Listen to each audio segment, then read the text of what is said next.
Welcome to our sixth book club session, our first reading of The War of the Worlds by H.G. Wells. A classic. Yes, indeed. We're going to be in this session covering chapters 1 through to and including 15. So we'll be doing some chapter summaries and discussion as we usually do.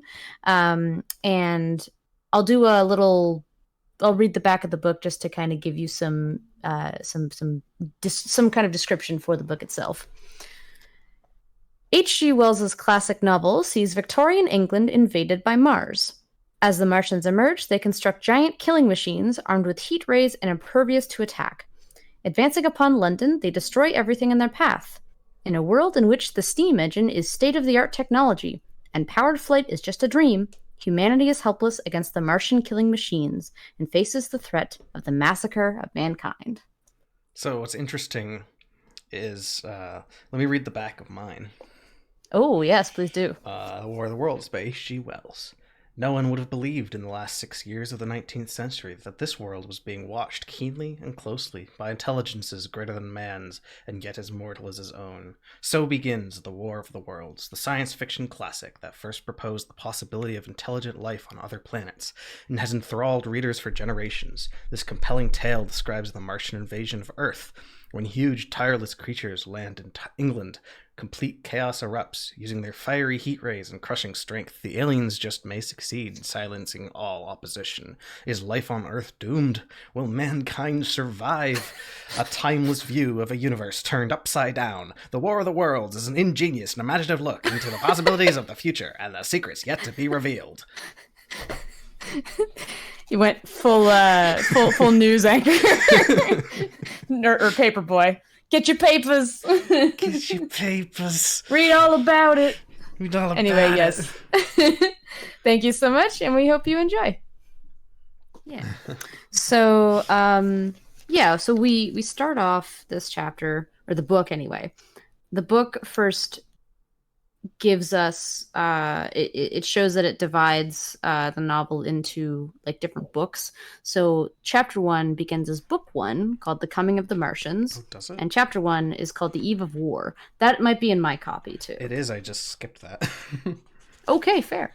We haven't encountered book 2 in this reading.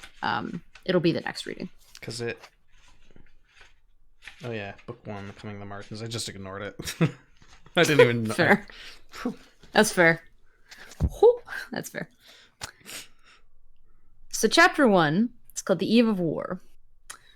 The narrator introduces to the reader that the coming of the inhabitants from Mars was first signaled in the late 19th century. More flares of light are observed as coming from Mars in the 20th century, and the narrator introduces the excitable astronomer Ogilvy. The chapter also situates the narrator in England and concludes with a conversation with the narrator's wife about the various signal lights shown in the sky. The Martians are coming. But yeah, it's a pretty good kind of introductory, I guess, chapter. I didn't really have much else to say about it because we get into the actual, coming of the Martians in the next few chapters. And you skipped over all the boring science parts. No, I mean, yeah. It's basically them or him, H.G. Wells showing that he did his research and telling all about how it is feasible for Martians to exist and why they would want to take over the Earth, and the fact that evolution started earlier there and therefore they were farther along, and they're they've already done the equivalent of Earth's 21st century, so that's fucked. And then, this was not the part where he was looking in the telescope, is it? Or was it the next part? No, that's the next part, I think. Yeah, next chapter. So that's essentially it's because it was. Yeah. It was good stuff. It was an interesting setup. And I mean, he also talks a bit about I think in this chapter, he talks a bit about how it was kind of how insignificant humanity is to beings like the Martians, because like they inevitably, like if they came to invade, of course we would be overwhelmed, kind of thing. And then he says that as like a preamble and then gets into the actual like events. Chapter 2: The Fallen Star. The first fallen star is observed rushing over Winchester. Ogilvy finds what the narrator describes as the thing appearing as a huge cylinder in the parts uncovered by sand where it landed. A large piece comes off of the meteorite as ash falls from the cylinder. Something or someone tries to escape the cylinder from Ogilvy's perspective, and he believes two men, half roasted, to be in the structure. The newspapers tell of the sight and of the quote-unquote two dead men from Mars, and the narrator goes to take a look at the site at Horsell Common himself. This will go fine. Yep. So I thought it was interesting that they described it as a cylinder that landed. Like that's the shape that they chose to go with. I don't know. Yeah. So did he, I forget, I pictured the cylinder laying on its side. But he also said there was something under the ground that was uncovered, and I'm wondering if it was like the what do you call it? What's the name of the bit that sticks up on a submarine? Oh, I know what you mean. Yeah, that bit. Yeah. I'm wondering if it's something like that. Some of it got buried and then that was sticking up. And that's not how I pictured it, but I'm wondering if that's what it was supposed to be. I mean, that was the idea that I got as well, because when he described it as like we saw a cylinder, he said that it was like the part that was uncovered by sand and dirt and like shit, like it was buried a little bit. So because it kicked up all that stuff. Did he say it was on its side at any point? Because I just spent the entire time picturing. I don't think so. I don't recall him saying it's on its side. Yeah, H.G. Wells was the inventor of hard sci-fi. Yeah, which is he wasn't the inventor that I have of sci-fi, but he was the inventor of here are some aliens with metal machines, like that kind of sci-fi. Yeah. And that's something that I have to wrap my head around quite a bit with this book, because like it's like, oh yeah, this like is to remind myself. Yeah, because I'm like, oh yeah, this happened, but I'm like, oh yeah, but this idea wasn't this wasn't an idea really until this book. And also my there's a lot of like, oh, he's not describing World War One. World War One's not gonna happen for another 20 years.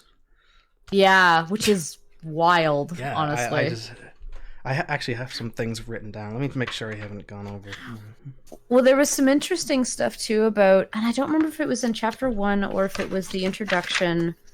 Like there was like a foreword in my copy of the book. I think it was probably in the foreword. He talks, the foreword or the introduction for my book talks a lot about like British battles that preceded this book and what kind of like what War of the Worlds came on the heels of, which behind that conflict stood a series of Zulu wars in which advanced British had invaded another country and used their greatly superior ballistic weaponry against populations armed with spears to a devastating effect. Yeah, so it's the Boer War and the Zulu Wars. So literally just Britain being a dick. Yeah, Britain being time to colonize. None of this is even remotely a defensive war. Like no. I wonder. They just want power and land. What was I gonna say? Oh yeah, so on page 6, or my page 6, it's the first chapter. Yeah. He says, and I quote, when he's talking about Mars, its oceans have shrunk until they cover but a third of its surface.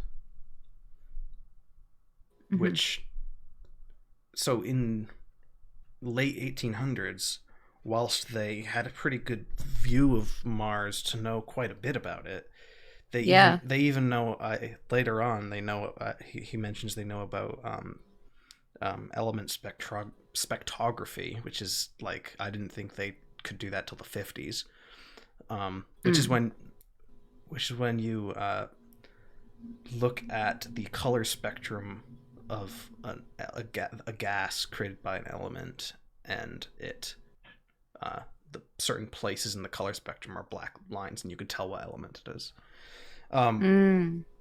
But like, did they is this like he thought this was fact? Like they thought that a third of Mars had ocean on it, or was he just doing this for the book?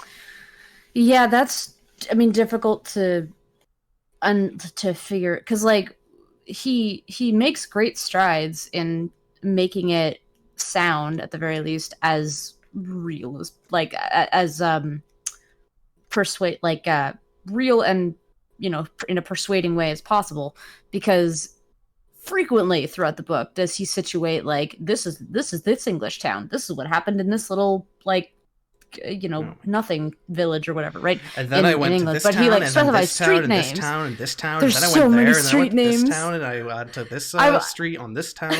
Jesus Christ, dude, stop! We know you're in England. You're near London. We get it. So good. Like, I mean, but like, I understand why he's doing it, because like that adds to the realism. Like, it's like, oh, this is a real place, so like you can imagine this happening here. So like, you know, and him doing enough research, you know, you think, oh, it sounds convincing. And this might honestly even tie back to like the radio play that went out. Like it sounded convincing, so it probably spooked people. I'm constantly struck reading this how much it sounds like it was written maybe 30 years ago. Yeah. Like, yeah. There's stuff today that is there's things like then they got in the omnibus, or or like I grabbed a dog cart. It's like, okay, so this is the 1800s, but for the most part it just doesn't sound like it's that old. It's surprisingly contemporary. Scientists were smart. Remember, a lot of quantum physics came out around this time. Light theory was already out. Einstein based his theory on already existing theories of light that we probably take for granted was made way back then. When was Einstein's period? Well, that was... He used to have a book on this stuff. I should have brought that. Right. I'm fine. I'm fine with that. I'm not disputing that. Not that you were. No, yeah. But that does make me wonder. Like, is he making this up, or with all that crazy knowledge that I didn't realize they had at that time? Like, did they genuinely think that Mars was covered with ocean? Did our idea of Mars being barren, is that new? Did it just change? Yeah. But yes. So chapter 3 is called On Horsell Common, which is the landing site of the cylinder.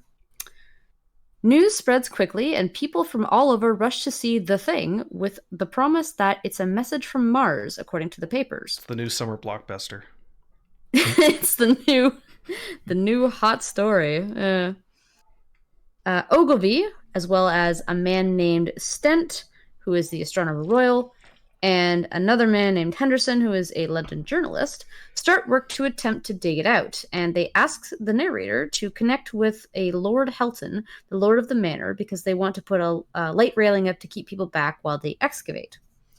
And then chapter 4 is called The Cylinder Opens, which has one of my favorite lines in it before I even like go into it. So it describes the cylinder beginning to open, as the name suggests.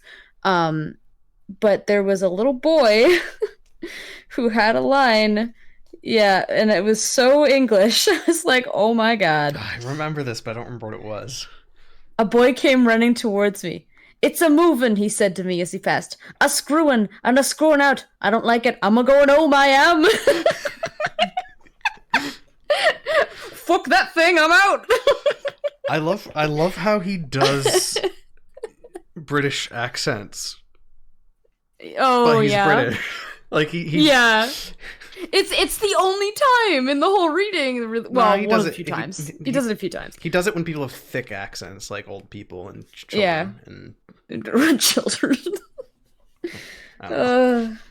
But like Ogilvy doesn't have it. Like it's with like thick accents. It was just interesting. I was like, like it took me out for a minute. I went, whoa, what? Okay. It was very funny. I'm a going home, I am. Why am I going home? I am. So the chapter then says, goes through, it says, top of the cylinder unscrews Top of the with a humming cylinder to you. sound. Top of the... top of the... Why Irish? I don't know. As it unscrews, a Martian appears as a gray round being with leathery skin, large eyes, and several tentacles. I It thought falls they into were the... short goblin people who were green. Yeah, I thought they were the you know, aliens are among us, the typical, you know, clip art alien you'd see Like, everywhere. an Among Us? The round, the oval, no, the oval Among head, Us? the egg head. No. Among An Among Us. Among Us.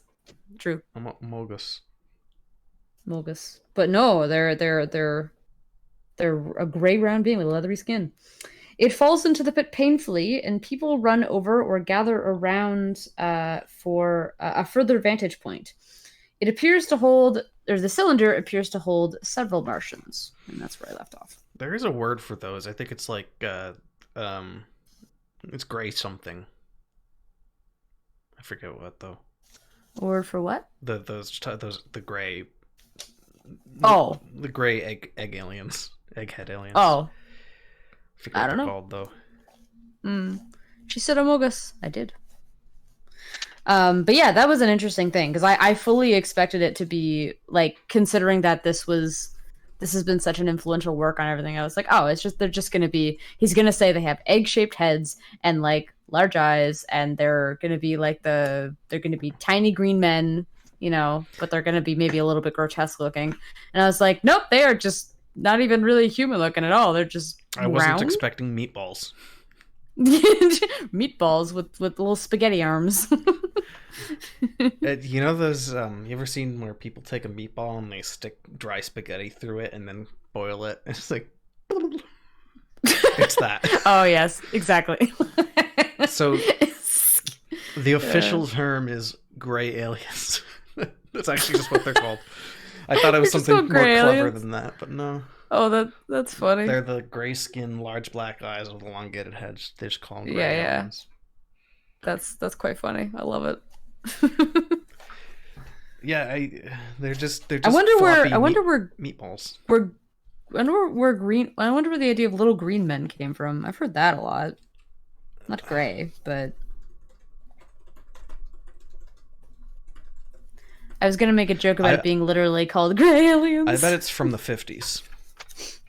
Maybe. To be traced back to the early science fiction literature and radio broadcasts, and the earliest instance of the concept is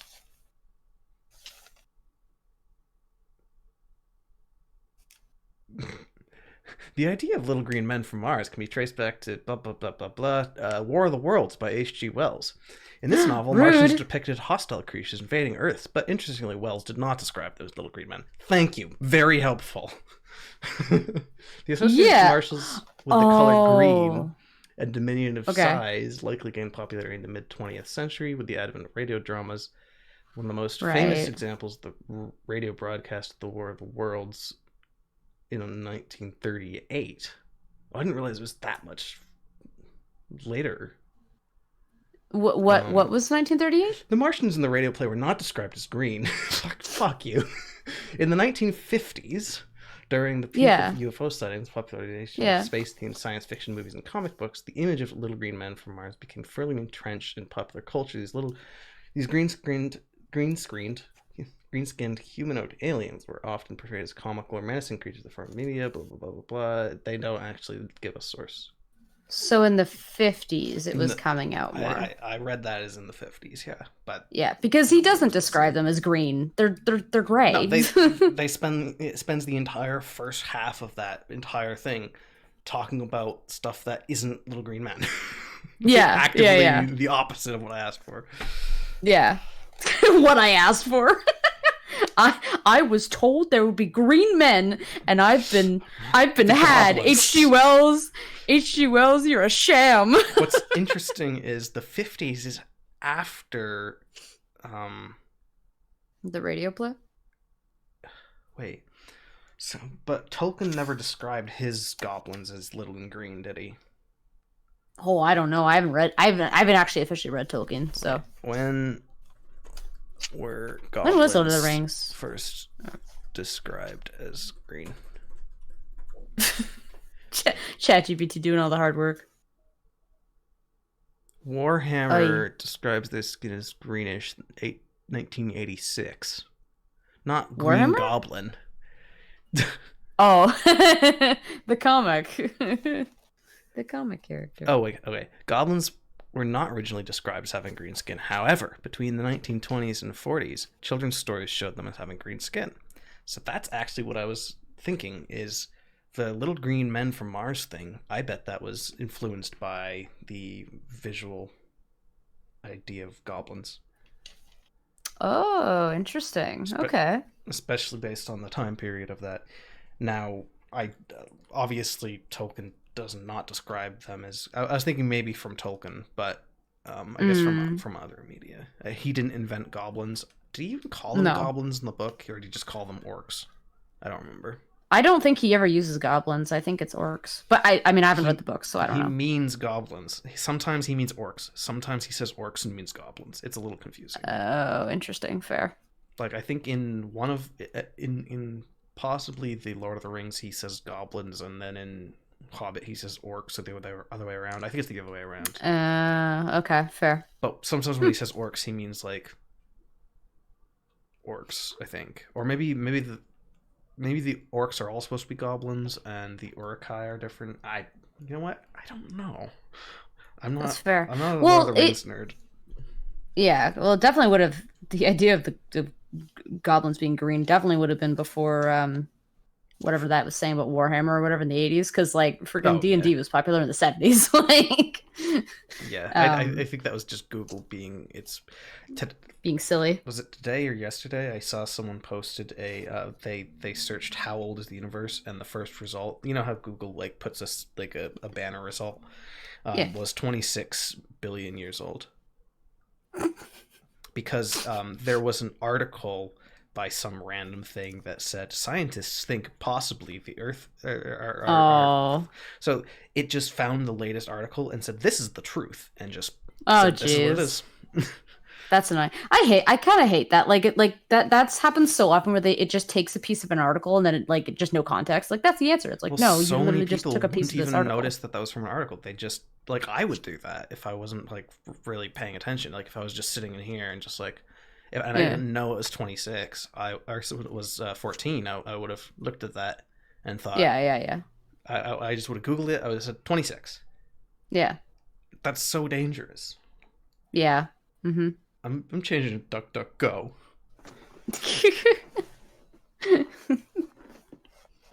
Hey, remember this book? Hey, yeah, that's fine. We were on a slightly related tangent. Hey, I might also combine chapters 5 and 6 because chapter 6 I really didn't write very much, but I think it was a short chapter. So chapter 5 is called The Heat Ray, which is a big one. Womp. Womp. And also a sad chapter. So a group of Amy's least favorite chapter. I know. A group of humans, which includes Stent and Ogilvy, come together and approach the Martian mass, waving a white flag to show that they are also intelligent beings. They are met with a large black dome-shaped mass that emits a silent heat ray. I don't know why I wrote silent. All right. Almost as opposed to a loud heat ray. I was like, what? Like audible? What the fuck? Anyway, maybe I was tired. Almost seeming like it really loud heat today. Man, I went outside. Went outside today, and the heat was so loud out. I can't hear you over these 30-degree temperatures. Jesus. I mean, I say that, but that's like kind of not particularly wrong, is it? I mean, if you were thinking loud as in like oppressive heat, sure. he spends a lot of time saying that the air was close, which is fair. I kind of like it. I like that description, like, or that word choice, because it's right. Like I'd never. I mean, I guess I'd heard it in passing, but I never really thought about it before. But like, to Yeah. describe a oppressive dampness in the air as close. Yeah. I like that. It's interesting, yeah.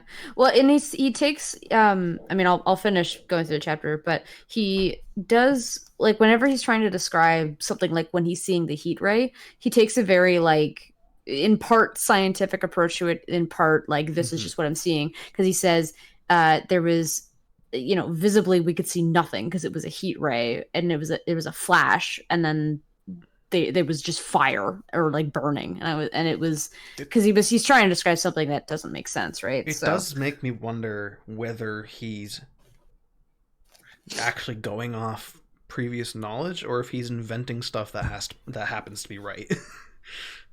yeah, I don't know. I want to say he did his research. probably yeah, like he probably, but like the idea of the heat ray, like it being a weapon, that probably is him. Like I mean, we literally have those now.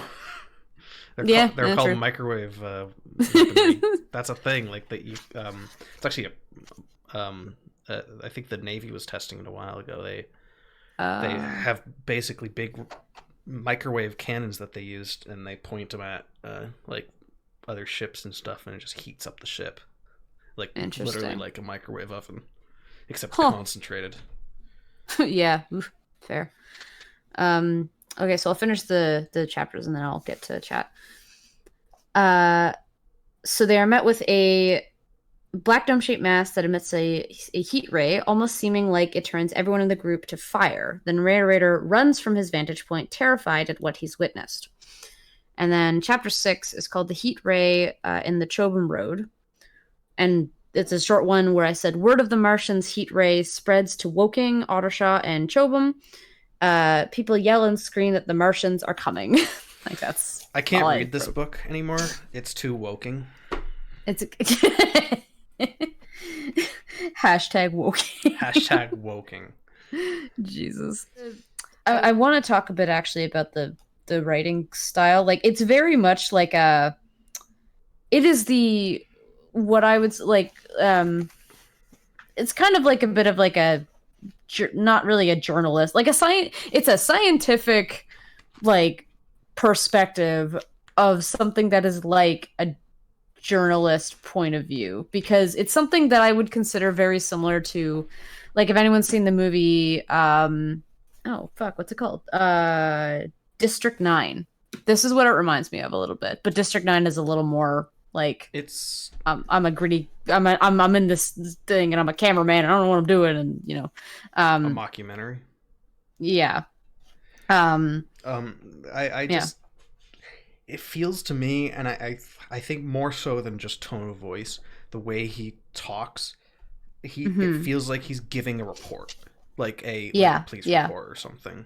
Like yeah somebody has asked him uh, to give his account of what happened, and he's trying to give a very very this happened, then detailed this happened, then this happened, this happened, and that's. yeah I mean, other than the fact that I think he just wanted to name drop a lot, that might be why he's yeah trying to list like every single thing yeah annoyingly.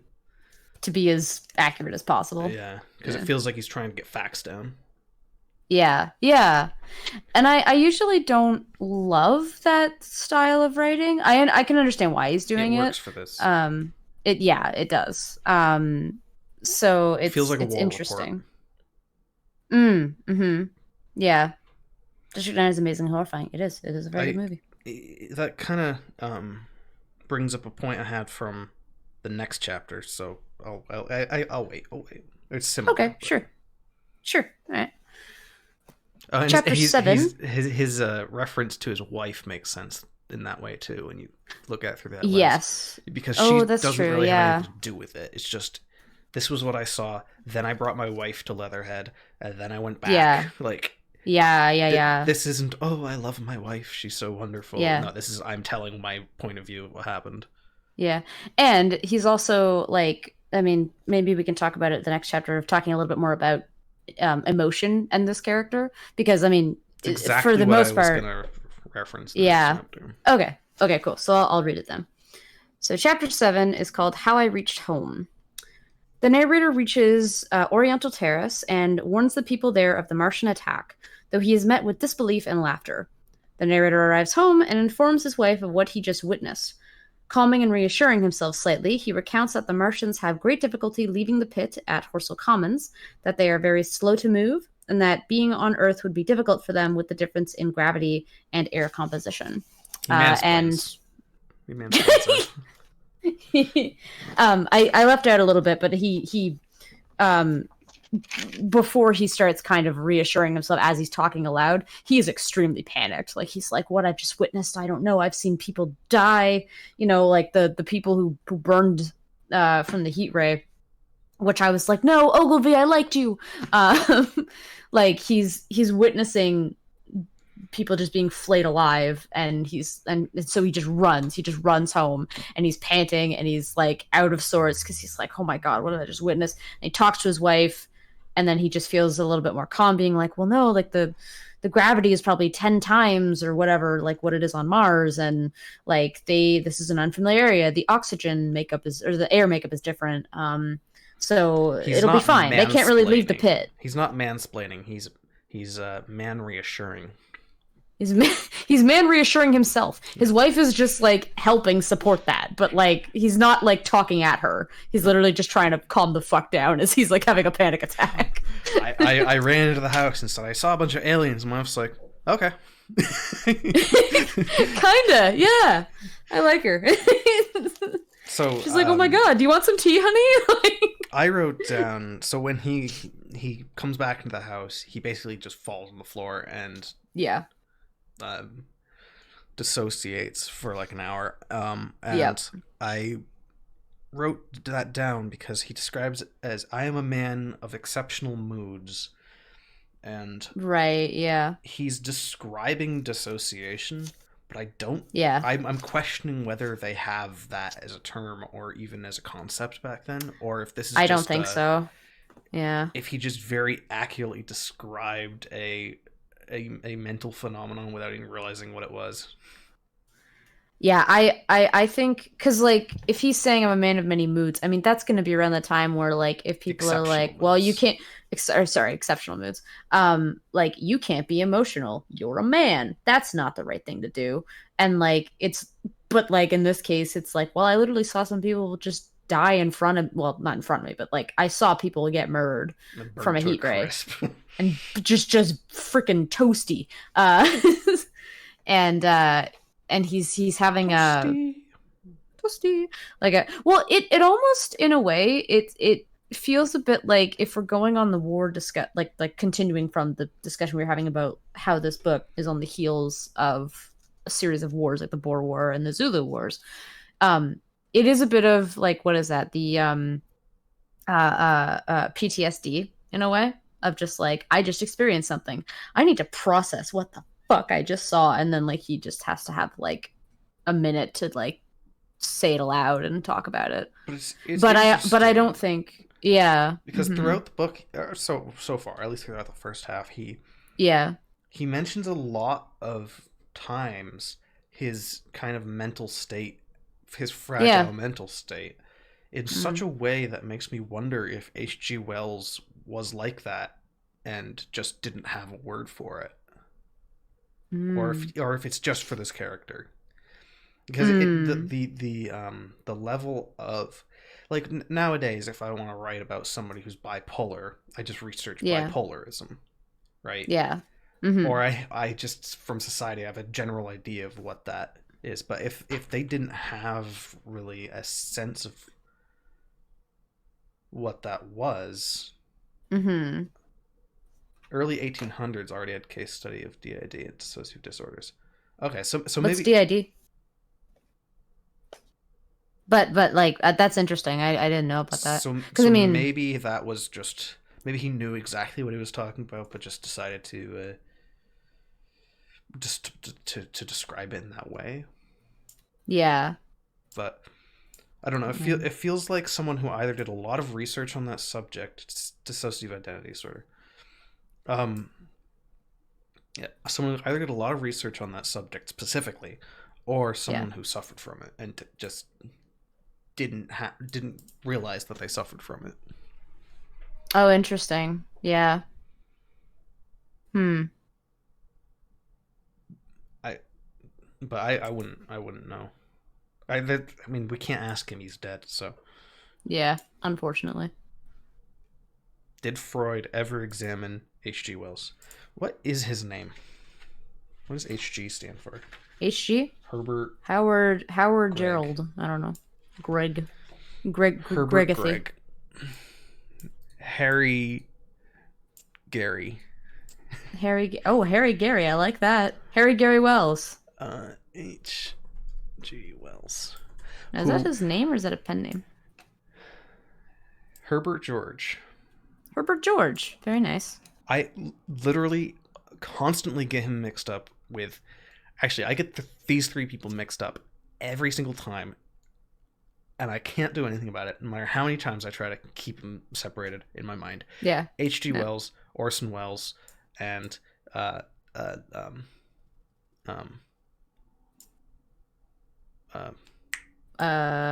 Orwell. Oh.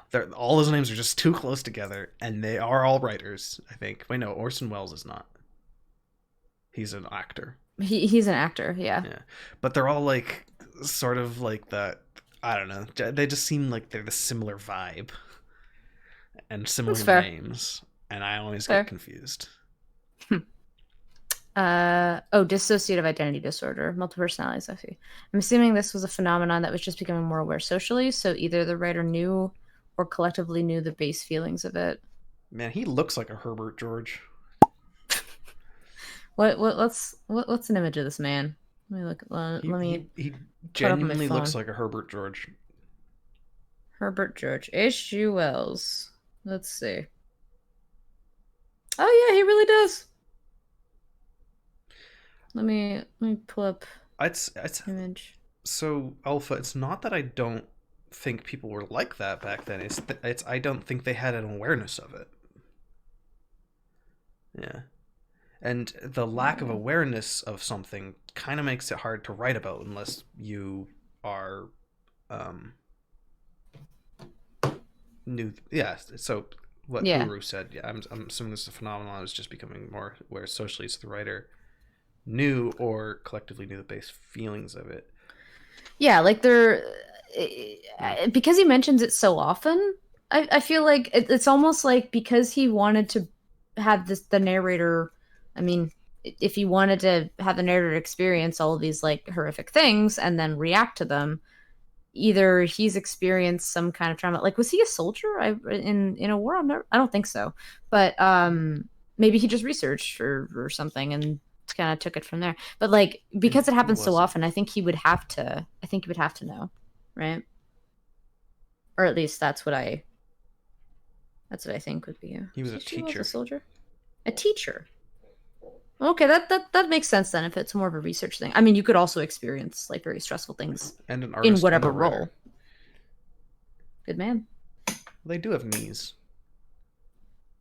What? Huh? What? What? Who has knees? I have knees. You do have knees. I also have knees. I mean, there's no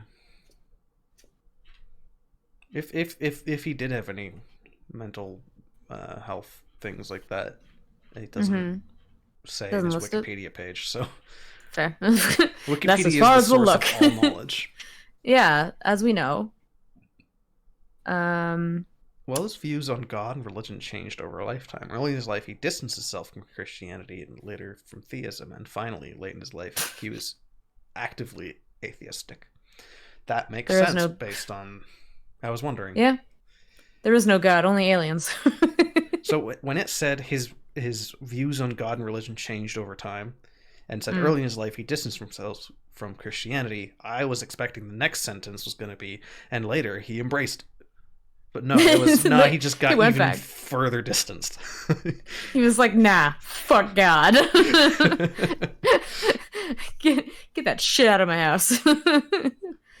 I never understood why people now think people in the past didn't act like, well, people. Sure, we have more mental awareness now, but people were just like us even thousands of years ago. Oh, I mean, there's so many, like, articles, like research articles, academic articles, whatever you want to call them, on things um, like ideas, like terms that we would use now to describe mental health, mental awareness, like just more, like those terms, and applying it to, I mean, in my example, applying it to things like the uh like Old Norse literature and Old Norse like annals, because Anal.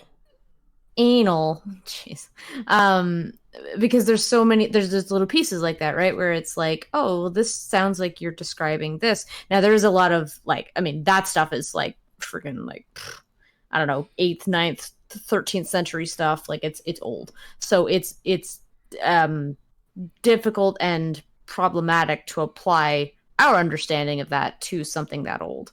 But it's a similar discussion of like, oh, well, they had an idea of what this was. Maybe it's similar to our idea of how we think of, mental health in the current age. It's true, we have no proof that dinosaurs didn't write with pen and paper.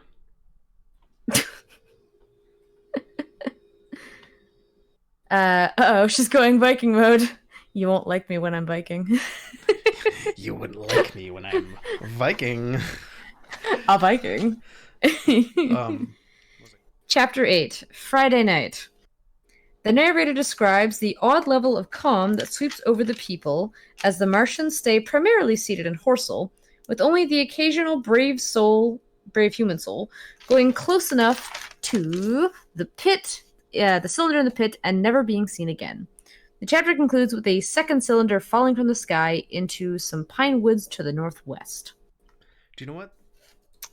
But, yeah, like I kind of treated this chapter as just like a setup for the next few chapters, just because it's, he's describing the first wave, more or less. And so now the second cylinder has fallen. So now that they're being a little bit more calculated with their invasion. Yeah, so chapter 9 is called The Fighting Begins. And in this chapter, the Martians ready for an attack, as do military men.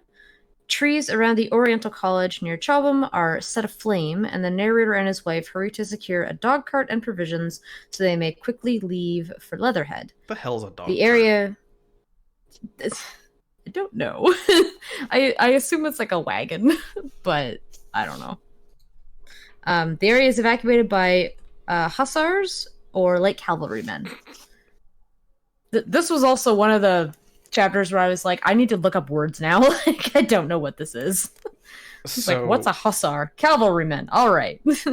Literally all of the pictures that come up are just a dog pulling a cart. I don't think that's what it is.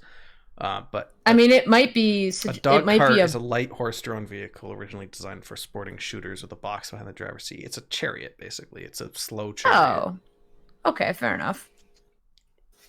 I guess this was the first like instance of like Well, I think it was the first instance in the book where we see like mass panic in the location that he's in, and actually like there's like military set up who are like going door to door and being like, all right, you got to get out of here. They're coming and they're gonna burn you alive. Let's go. And so they were evacuating, I think, everybody like northward to Leatherhead, from my understanding. Leatherhead's, but yeah. Leatherhead's west or east. Not north. Is it east? Oh, okay. I didn't look up where it was. unless he said it was east. I thought you said you did. Book. I think it's east. Let me look up Woking. Yeah, Leatherhead is directly east of Woking. Oh, east. Okay, fair. And then London is north of Leatherhead. Oh, maybe that's what I'm thinking of. Because they do go to London. Fair. Maybe. Okay. Maybe they go to London. Maybe. I don't think we've gotten that far yet. Say spoilers. Chapter 10 is called In the Storm. They arrive in Leatherhead, but the narrator drives the cart back to Maybury Hill. Flashes of lightning and crashes of thunder fall to the earth and spook the narrator's horse, and they run down Maybury Hill to find two great striding machines, monstrous tripods, ripping up and destroying trees, and burning them as well, I believe, just setting them aflame. The narrator, is flung from his cart and unfortunately comes across a dead body, which is a body of the innkeeper who sold him the cart originally, or gave him the cart. Yeah, I was like, oh boy. Ooh. The monsters continue on their way as the narrator heads to his home near Maybury Bridge. I love how he just like fucking aced a horse and it's like, oh no, my horse, and what kept going? Guess it broke its neck. He's like, yeah. Oh, I gotta go. He just gets up from the horse and goes, I gotta put me first. Oh, well, to be fair, it was straight up fully broken necked at that point. And 100%. That thing was not going to get back up. Yeah. And just and this was an interesting chapter for the description of the machines, right? Like, I was like, oh, they're controlling these giant things, which also means, oh shit, they've left Horsel Common. Like, oh no. And they kind of reveal how they did it in later chapters, but kind of was obvious, I'll be honest. Yeah. Just I've read a book before. War of the Worlds is a mecha. Prove me wrong. Yeah, no, they were interesting. I was like, oh, and like reading the descriptions of them, I was like, oh, that's what's on my cover. Like, it's the machines that they're operating, because you can see the legs being mechanical. It's alienus in machina. Exactly. The alien in the machine. Yeah. Apparently that's Latin for alien is alienus. I guess that makes sense. Alienus, really? It could also be advena. Advena? Stranger, foreigner, alien, newcomer, guest. No, maybe not. Maybe it would be peregrinus, which I guess that's what the falcon's named after, which is stranger, alien, pilgrim, foreigner, crusader. Yeah, very nice. That's probably more accurate. Peregrinus in machina. There you go. The peregrine falcon in a machine. Perfect. The falcon in the machine. The ghost in the shell. Chapter 11 is called At the Window. A soldier stumbles into the narrator's garden, and he lets him into his house to have some shelter from the chaos. The soldier explains how the Martians from the first cylinder crawled toward. I couldn't read that for a minute. Read my own writing. Crawled towards the second cylinder under cover of a metal shield. Then the great mechanical tripod beasts emerge, startling the military men so that their horse lost its footing in a rabbit hole, and their prepared gun exploded, killing most of the men. Horse. Yeah, I was like, oh, yeah. There's a lot of horses that died in this. The machines wielded small funnels which shot out. This book. The machines wielded small funnels which shot out bursts of heat rays and razed the town. This is actually an interesting one for being an interesting chapter for being one of the first where we have a character introduced who is also like terrified by everything that's going on, and interestingly not named. The author doesn't really go about like the soldier. Well, yeah, he just calls him the soldier, or never names the narrator. He's just the character. He names like the astronomer royal and like a London journalist who died immediately. Which chapter is that? 10? The one I just read? Yeah. It was chapter. Oh, I lost it. Chapter 11. Oh, okay. So I do have something to say about that. No. Continue. I was just checking. Oh no, that was right, what was I saying? Oh yeah, right. It being one of the first instances where we have another character who is now also responding to the situation, because most of the time it's just been the narrator like solo, like "Hey, I ran from the people, I warned them, they laughed at me, and then other people were screaming Then the boy when they said to me, I'm getting out of here, mister. I'm a going home, I am. um and yeah, the soldier kind of gave some more insight into what like some military what are the military tactics going on here and why are they failing. This one I thought was kind of funny, like the like when the soldier was like, oh my god, yes, the Martians, they overcame us in those great giant monsters. I was like, oh shit, they probably like saw the guns they were preparing and just like sliced them or just melted them or something, right? But the first like major death that or major series of deaths that the soldier describes, the cause of it is literally the Martians sprang up, the horse got spooked, it stepped into a rabbit hole, tripped, and then the gun exploded. Like the Martians didn't do anything except pop up. Hello. Oh, sorry about that. Like, didn't mean to scare you and murder half of your cavalry there. Ugh. um, yeah. What I was gonna say. So I have a quote, Hmm. which is towards the end of that chapter, which is never before in the history of warfare had the destruction been so indiscriminate and so universal. And this is when I was like, this scene is like remarkably similar to what World War One, the aftermath of World War One looked like, or just like during Mm. World War One. Like he got spot on all of it, like the gas weapons and the Yeah. like he even got chemical weapons. Like that's Yeah. ridiculous. How did he predict World War One except just not with aliens?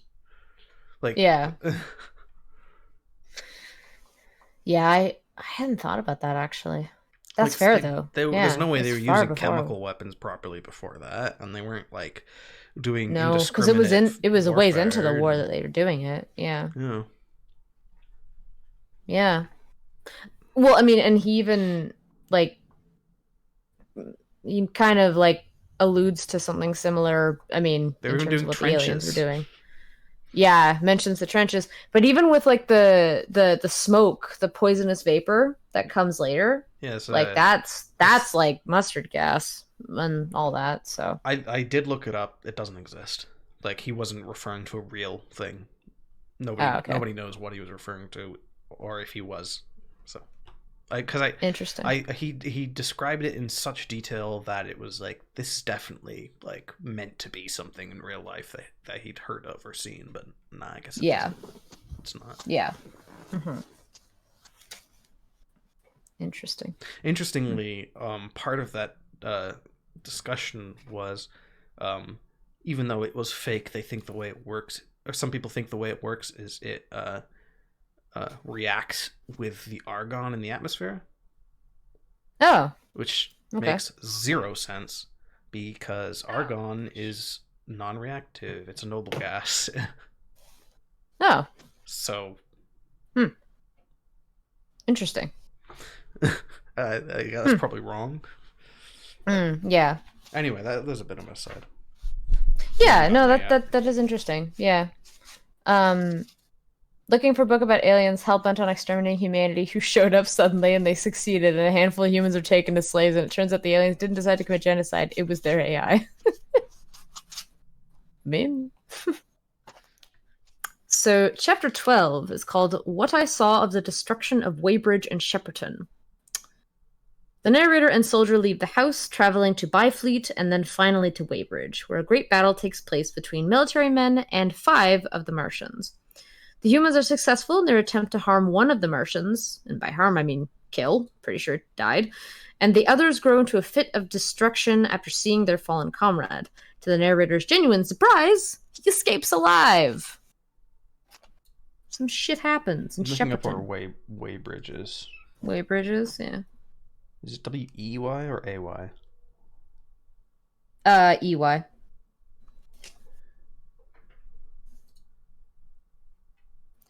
Okay, so Why? Weybridge is very much not on the way to Leatherhead. Okay, that's what I thought. Well, yeah, because they went to Leatherhead, then he went back to Woking, and then he went to Weybridge. Yeah, and then he went. He left his wife. Leatherhead. He was like, all right, we're in Leatherhead, honey. You stay here. I'm gonna go. he left Leatherhead, went back to return the cart, thinking, "Oh, I'm gonna come back." And then the soldier says, "Wow, you should really go back to your wife." And he's like, "Okay, let me go north." What? There's actually a line later where he says, "I'm trying really hard to get back to my wife, so I went towards London." Yeah. And like, he's like, That's I'm not almost where she is. Yeah, he's like, I'm almost annoyed thinking I felt almost annoyed thinking of like reminding myself to go back to Leatherhead. I was like, boy, she is just standing there trying to be like, hey, is my husband okay? Oh, fucking he went to dead. home. I guess so. Like they have no way to even they have no way to even communicate properly because the telegrams can't get through. as explained later, but oh my god. I don't know how to explain this to you, chat, but literally Woking, it is Woking, and then Leatherhead's directly east, right? Like by quite a bit. Yeah. So and then he goes back to Woking. They went to Leatherhead. He said, "Okay, I'm gonna return my cart, so I'm gonna go back down the M25." Yeah. Which was definitely there back then. 100%. and go back to Woking. He's like, "Oh no, I gotta leave. Oh, here's this soldier, and we're gonna run away. We're gonna go north, and I gotta get back to my wife." And he actually says, like I'm trying so hard to get back to my wife. It's like my top priority. So I'm gonna go north. Away from my wife and towards London. Like almost in the exact same sentence, he says, "I'm trying really hard to get back to my wife, so I went towards London." The opposite direction. The soldier. It is. Yeah, it's because the soldier said, "Well, I don't think your wife would like you dead." Basically, like if you go towards Leatherhead, you're gonna be dead. And he's like, "Why?" Oh. Because I think the Martians were around there or something. I don't know. Or like there was some warning. What was it? It was that was in chapter 12, beginning of chapter 12. I did I'm not pretty read sure that. There's a lot of golf courses around Woking. No wonder you would mention golf so often. Yes. Between us and Leatherhead, however, lay the third cylinder with its guarding giants. I missed that. Had I been alone, I think I should have taken my chances, struck across country, but the artillerymen dissuaded me. And I quote, "It's no kindness to the right sort of wife," he said, "to make her a widow." And in the end, I agreed to go with him under cover of the woods, northward, as far as Street Cobham before I parted with him. Okay, so I don't know why, but I read that as he was going to go look at it or something. Like he was trying to go to the cylinder. And they're like, "No, don't do that. Go back to your wife." So I misread that. That's apologize, fair. Narrator. All good. You don't hate your wife as much. But he does make that "I was annoyed at my wife" line, and I was like, but she's not doing anything. Come on. I have decided to blame my wife for my problems, even though she's not here. I wish I remembered. I didn't write down the chapter where it was, but I think it was when he was heading to London. I know what you mean. I remember the widow remark. Yes. Yeah.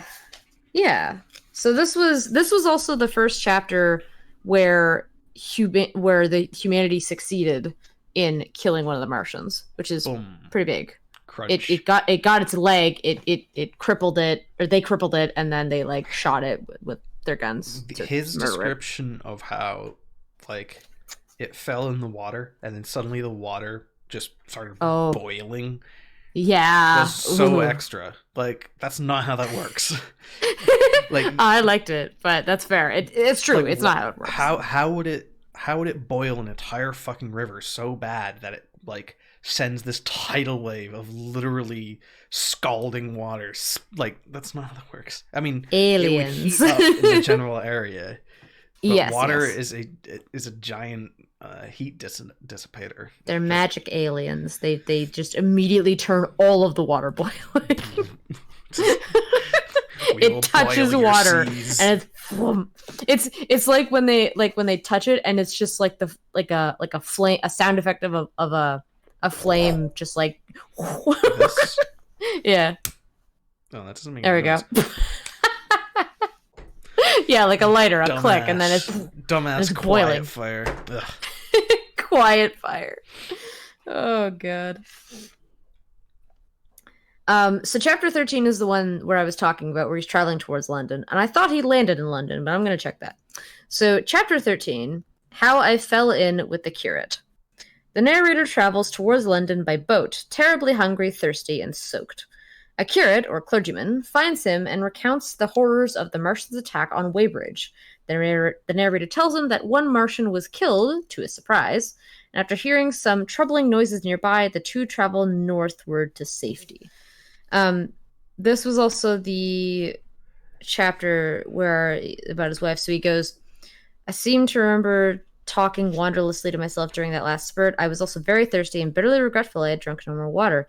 It is a curious thing that I felt angry with my wife. I cannot account for it, but my impotent desire to reach Leatherhead worried me excessively. My want to go to Leatherhead to see my wife angered me. But also I worry about her. So I also really liked this chapter for the comparison. The differences you can see. Parallels. Juxtaposition? Sure, yeah. Between illusion. Perhaps. Between the narrator and the curate. Because, I mean, the curate is like, he's freaking out. Like, he just came out from Weybridge. He's like, oh my god, like, we just built that church and they destroyed it. Like, we rebuilt, what do we do? We're nothing to these Martians. And, like, at some point, the narrator is, like, trying to get him to, like, answer a question, but he's, like, panicking, so he's going around the question. He goes, no. He keeps repeating himself. And I'm like, this is interesting because it's a difference from when he was also extremely panicked near the beginning. And then his wife was like, and then he like talked to himself, and his wife was there, and he reassured himself. So I liked that. That was coming up. That was an interesting conversation between the two of them, and I also liked the line when the curate's talking. He goes like, "Oh my God, what sins have we done?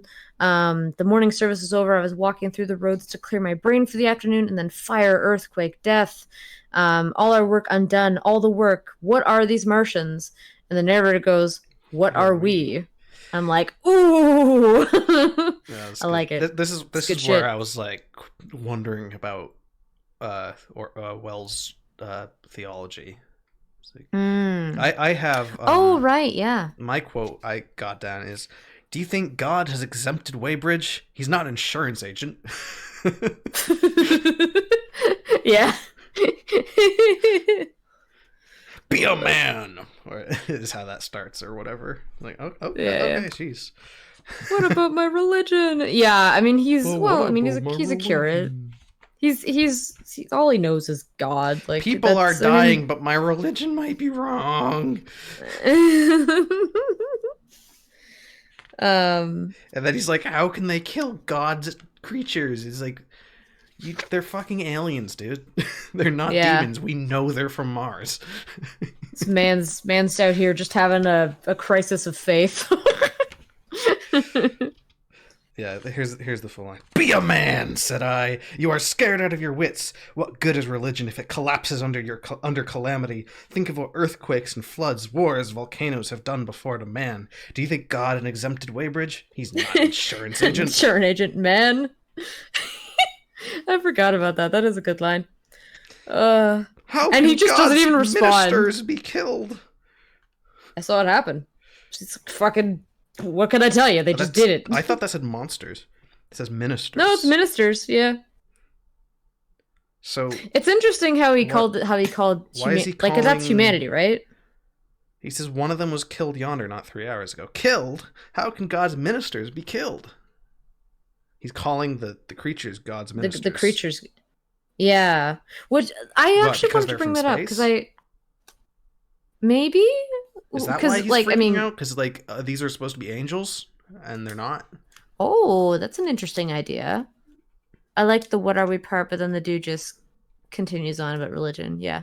That would be interesting. God's ministers, and like ministers in the sense of like I mean, I was like, oh, like they're minister like, actually mean? Yeah, like, I mean, because I took that to be like, oh, like a minister of God, someone who Protestant like member of follows him. clergy, head of a government department, uh, attend to the needs of, act as a. You can't use the word in its own definition. Act as a minister of religion.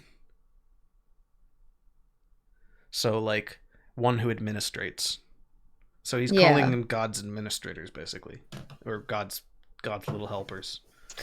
I mean, oh, you know what? I Daddy's little wonder if helper. it's something like Sky Daddy. Sky Daddy.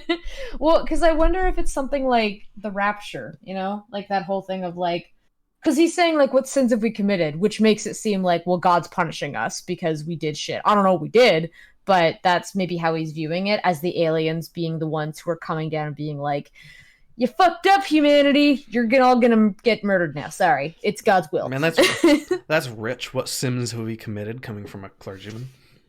Yeah, really. What sins has the church committed? Who could know? Who could know? What sins? Yes. The answer is yes. More than anybody else. Yeah. We are the ones who sin and say and say others are. Yeah. I can yell more about religion if you want. It's probably just like the first Christian church and fire rang down because some of the dudes were holding back ties. Yeah. Yeah. Mm-hmm. I always find that interesting because, like, I mean, I don't really give a shit about religion personally, but I mean, I like reading about, I like learning about perspectives, and what motivates people to act in that way, or like what drives them. So this clergyman is just like, he sees this whole thing as like God being like, well, get fucked, humanity, sorry. And then we have the narrator who's like on the other end being like, no, they're just attacking. So and he's I'm gonna let you do thinking your thing. God sent them to punish. I think so. So I was thinking crisis of faith, not I think this is the rapture. I mean, there is a bit of both, right? Because he's surprised. He's not like it's not like he expected any of this. Like the rapture, you'd be like, oh, it was written in the books, right? But well, I guess, yeah. It was foretold. But I mean, I don't even know when the concept of the rapture came into fucking religion, to be honest. So I don't even know if that's like a Dante, thing. no. Dante and his journey through hell.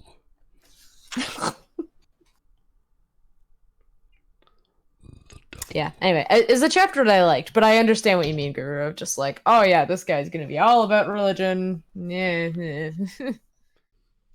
And that's the end of part 1 of our first reading of The War of the Worlds by H.G. Wells. And in the next video, we're going to be starting at chapter 14, and we'll see you there.